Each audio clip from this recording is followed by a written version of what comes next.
የ20 እና የ30 ሚሊዮን ብር መኪና ላንተ ውድ ሊባል ይችላል። ነገር ግን እውነተኛ ውድ መኪና ምን አይነት እንደሆነ ላሳይህ።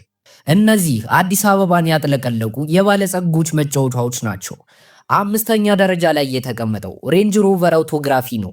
ይህ የብሪታንያ ስር ምቾቱ እንዳልጋ ሲሆን ዋጋው ከ40 እስከ 50 ሚሊዮን የኢትዮጵያ ብር ይገመታል። አራተኛው የመንገዳችን ንጉስ ላንድ ክሩዘር ኤልሲ 300 ነው።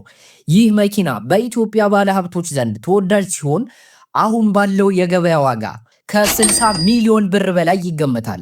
ሶስተኛው የጃፓኑ ሌክሰስ ኤልኤክስ 600 ነው። የላንድ ክሩዘር የቅንጦት ወንድም በመባል የሚታወቀው ይህ መኪና ለየት ያለ የቪአይፒ ምቾት ያለው ሲሆን ዋጋው ከ75 ሚሊዮን የኢትዮጵያ ብር በላይ ይገመታል። ሁለተኛው የጀርመኑ መርሴዲስ G63 AMG ነው። ድምፁና ጉልበቱ የሚለየው ይህ መኪና የዝነኞች ምርጫ ሲሆን ዋጋው ከ85 ሚሊዮን ብር በላይ እንደሆነ ይነገራል።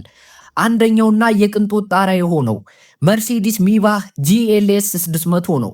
ይህ መኪና መንገድ ላይ ሲሄድ የመንሳፈፍ ያህል ምቾት ሲኖረው ዋጋው ከ100 ሚሊዮን ብር በላይ ይገመታል።